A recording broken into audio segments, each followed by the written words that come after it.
In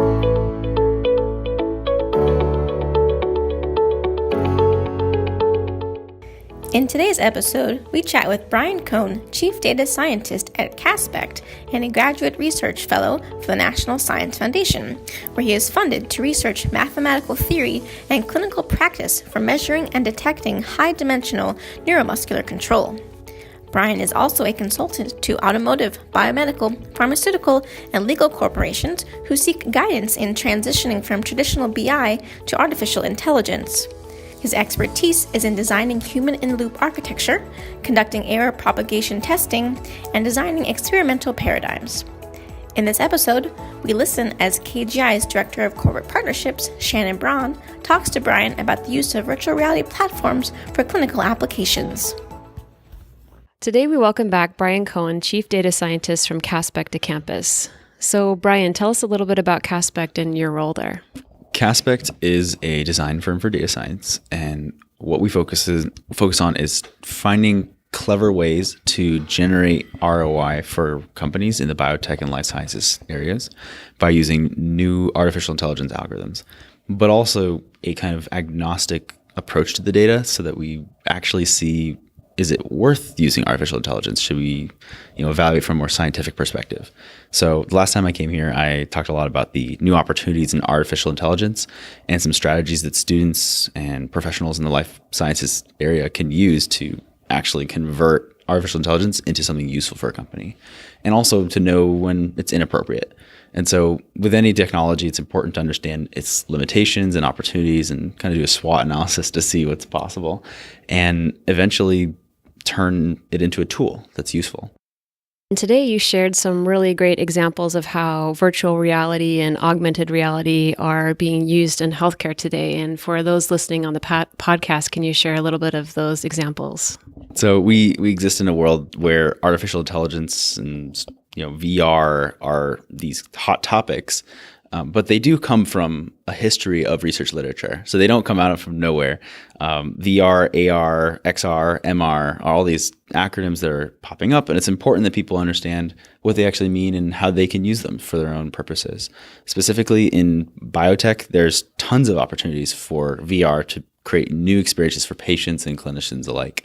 So today's focus was to bring up a couple examples of the existing technologies on the market and try to give a salad bar kind of feeling of, oh, this is what's out there, this is what each of them are capable of, and this is the state of the art as it stands. And then also I kind of allude to the opportunities for those hardware and why they may or may not be useful in a clinic. So for example, there's a painting application that's very useful for anyone who wants to build a 3D drawing or sculpt their own painting or build something new. However, for someone with a tremor, that might be really, really hard. They might not be able to draw straight lines or use the application as it's intended. So using virtual reality, you could foreseeably remove that tremor and actually nullify it by just dampening the actual location of their controller or the pencil. So eventually they'd be able to interact with this experience in the way that anyone else would. And you've been working on some projects with Parkinson's disease, as you just alluded to, and I think the project might have been called Project Insight. It was really great to visualize, how this might be used actually in a clinical setting. And I don't know if you can allude a little bit more or share a little bit more about that. For patients with Parkinson's, if a clinician wants to get a really accurate view of their disease, they typically use a disease scale rating or a series of grabbing tasks, moving tasks, attention, how stiff they are, and they use those information those data to infer how they're doing. And a clinician has to choose: are we going to give more L-DOPA? Are we going to do deep brain stimulation surgery? These are big decisions that are made based on these quantitative or semi-quantitative metrics. So what we want to do with Project Insight is make it a little bit more quantitative. So today there aren't many devices that are commercially available that can quantitatively say this Parkinson's is this type, or this Parkinson's has this exact level of tremor in this frequency band. So building this really, off-the-shelf kind of software that some doctor can buy a virtual reality unit, install it in their clinic, and immediately be able to quantify tremor. That gives them a new opportunity to create better research outcomes for their patient, have better connection to how the disease progresses over time, and also to create a great experience for that patient. So the patient can enjoy going to the doctor's office and maybe experience a new world or see a 3D picture of something exciting in a different part of the world that they wouldn't normally be able to see. So ultimately, insight is about quantifying and maybe virtually attenuating pathological tremor. What are some of the challenges that you think might the industry might face trying to get some of these technologies into the healthcare setting? Of course, price is a huge motivator. Virtual reality systems and augmented reality systems are exorbitantly expensive for the value that they provide in a clinical setting. So for many people, for gaming, it might be perfect because it's an incredible experience. It wraps around your eyes. You can see what you're doing. You can move your hands around. You feel like you're there. But for a patient, that might not be as important. You might not need the highest level of graphics to do that. So reducing the price point is a huge improvement for a clinical use. Another issue is that clinicians always have the worry that they want to still be involved in the process. So anytime that you automate part of a clinical decision, the doctors and clinicians and care providers always want to know, okay, but what can I actually see the patient? Can I actually evaluate them myself too? Because that's, for them, the gold standard. So there's also that kind of pushback as well. And a final part is the cleanliness of the solution. Using virtual reality with people who are highly susceptible to infection is a huge risk. For instance, people with severe burns, you might not want to put virtual reality on them today because the units are not as readily sanitized. However, there are some units out there today that are a little bit easier to completely sterilize, but there's processes that have to be made to do that, unlike something that can just be put into the autoclave. So now I want to focus a little bit more about you and your build up to this point and kind of your education so far to date and what's next. So we know you started in the Claremont colleges at Pitzer College studying the life sciences, and now you're working on your PhD at USC more in a more technical role. So these are kind of two different disciplines that you're marrying together. Tell me a little bit more about, your decisions to follow this path and what you hope to do when you're done with your PhD. When I first started work after my undergrad, it was challenging to know what direction I should take because there's so many opportunities in the life sciences, in research and in industry. So having a connection to both makes it easier for me to make sure that the research I'm doing is clinically applicable.